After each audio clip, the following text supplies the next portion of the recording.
De eso se trata. Hablemos de la historia de los buenos vinos. Con Pedro Escobar. De eso se trata. Sí, pues en esta sección hemos hablado mucho del vino en el desarrollo de la civilización humana, de la evangelización, incluso de la conservación de los alimentos con la pasteurización y obviamente de los registros históricos en la literatura y en la cultura general. Pero hoy vamos a hablar de un tema que es la influencia del vino en la obra de los compositores de la música clásica. A ver, Ricardo, ¿tú crees que el vino pueda tener alguna relación con la música, particularmente con la música clásica y la ópera? Pero por supuesto, es más, no los puedo ni pensar separados, ¿no? Claro. Yo creo que, y más en ese momento, ¿no? El periodo del romanticismo, ¿No? esta forma de perder la razón, vamos a decirlo, ¿no? A partir de las bebidas etílicas, pues es prácticamente uno de los elementos importantes de la creación musical, ¿no? Claro, yo creo que así como la literatura retrata situaciones, episodios históricos de la vida de su tiempo, autores en su tiempo, pues de igual forma la música, particularmente la música clásica, pues retrata los usos y costumbres de la vida en el siglo XIX, en esas altas esferas donde se desarrollaban los compositores, ¿no? Y además es muy interesante porque algunas personas pensarían que es que hay que ser muy docto, que hay que ser muy entendido para hablar de música clásica, y la verdad es que no, de ahí viene su nombre, ¿no? Música clásica, música universal. No hace falta ser un gran conocedor para recordar tonadas, ¿no? Y melodías de la música clásica, porque está en todos lados, está en los comerciales, está en las cortinillas de los programas de televisión, de radio, obviamente se usa mucho por el tema de los derechos, ¿no? Que ya prácticamente cualquier persona lo puede usar, y está en la cultura universal de todo el mundo. Entonces, yo te preguntaría, ¿qué melodía musical se te viene a la cabeza cuando yo te menciono el nombre de Giuseppe Verdi? Ay, ahora sí ya me lo pusiste difícil. No es tan difícil, ¿eh? Es la magia de la música clásica, que piensas que es muy complicado, pero en realidad no. Pero además todo el mundo las escucha, pero no se acuerda de los nombres. Exactamente.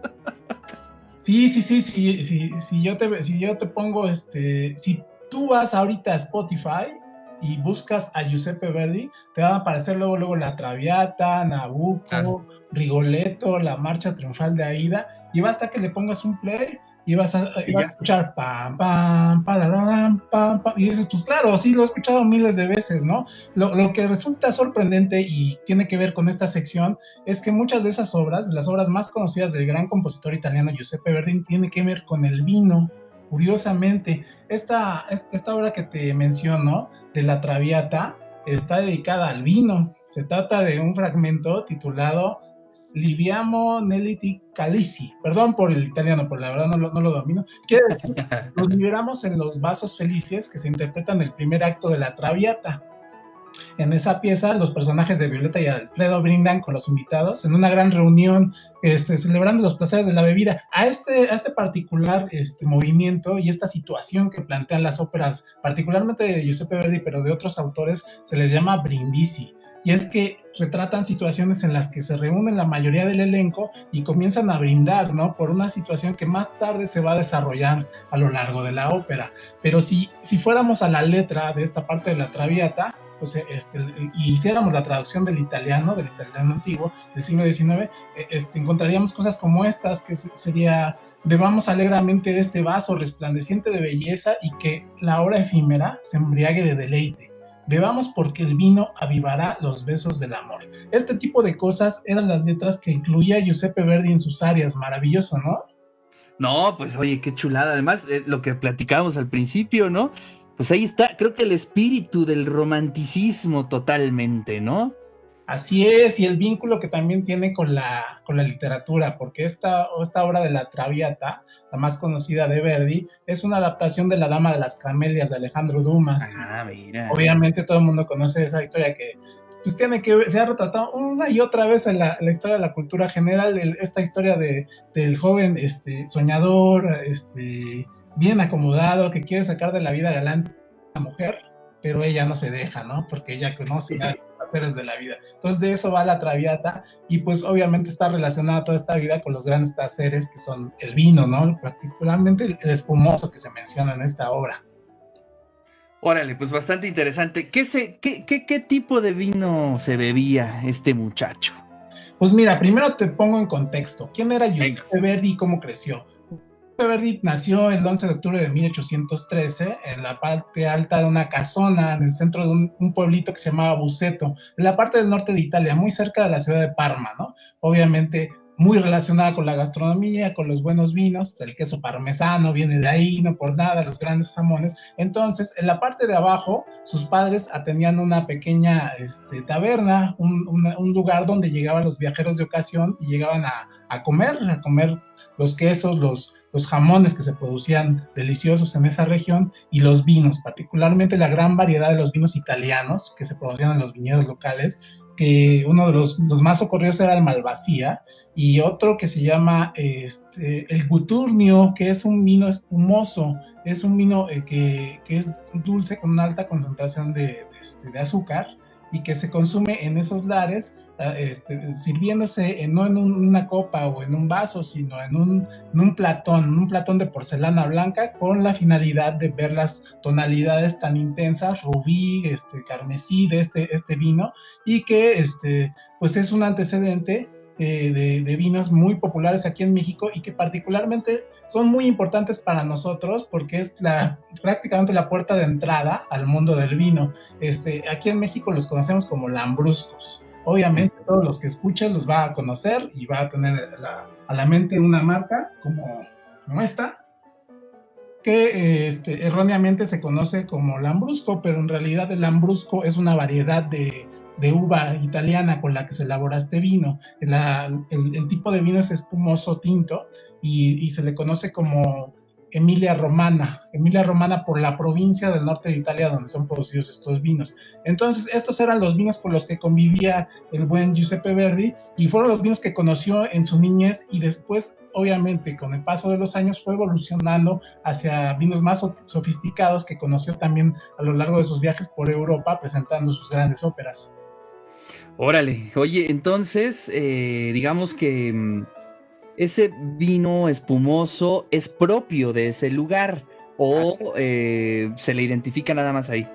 Se elabora en toda la región de Emilia Romana. De hecho, si ustedes van al supermercado y buscan una botella así, van a encontrar esta leyenda que dice Emilia. Es la provincia de la cual provienen este tipo de vinos. Y ahí se conocen de esa forma, pero son vinos espumosos italianos, son emparentados con los grandes espumosos como el Prosecco italiano, ¿no? Estos espumantes, pero digamos que esta variedad un poco más autóctona y más provinciana es lo que conocía y lo que ofertaba la familia de Giuseppe Verdi en su residencia en Buceto. Oye, pues nació en un lugar privilegiado este señor, ¿no? Imagínate tener, pues, abajo de tu casa, pues casi prácticamente todo, ¿no? Pues sí, pues de ahí el vínculo que tenía él con su tierra y con la buena vida y la buena mesa y obviamente los buenos vinos. El buen comer y el buen beber. Así es, pues todo el mundo conoce las propiedades de la comida italiana, las delicias. Ahora imagínate en las provincias italianas la verdad, ¿no? Y la verdadera esencia de la cocina italiana, pues ahí es donde se conoce. El mismo caso con los vinos, ¿no? Entonces fue tal el vínculo que tenía Giuseppe Verdi con su tierra, con la gastronomía de su tierra y con sus buenos vinos, que apenas empezó a tener éxito en el mundo de la ópera, pues él, a diferencia de otros grandes maestros de la ópera, invirtió mucha parte de sus ahorros, de sus ingresos, en construir una gran villa, una gran finca agrícola y ganadera, en las poblaciones aledañas a su pueblo natal de Buceto. Esta finca se llama Santa Ágata y existe hasta el día de hoy, donde se producían granos, se cultivaban granos para pan, trigo sobre todo, se cultivaba obviamente viñedos para vino que se elaboraba en la propiedad y después se comercializaba en otros lados o directamente se donaba.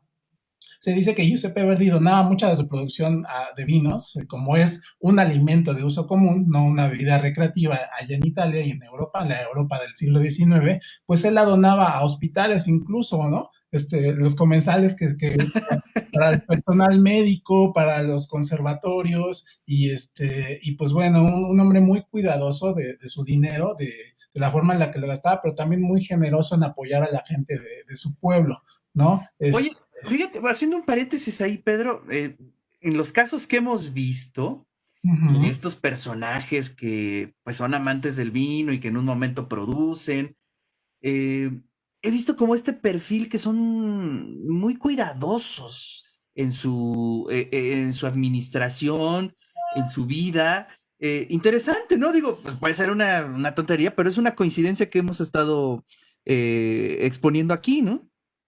Sí, de alguna forma, pues es gente estudiada, ¿no? Y algunos de los grandes lujos de la mesa, como, pues como dicen por ahí, hay gente que se gasta millones de dólares en coches, ¿no? Otros lo hacen en relojes costosísimos, en propiedades, en mujeres incluso, ¿no? Pues este tipo de personas lo hacía, las cosas por las cuales sentía más aprecio. En el caso de Giuseppe Verdi, pues eran las tierras, ¿no?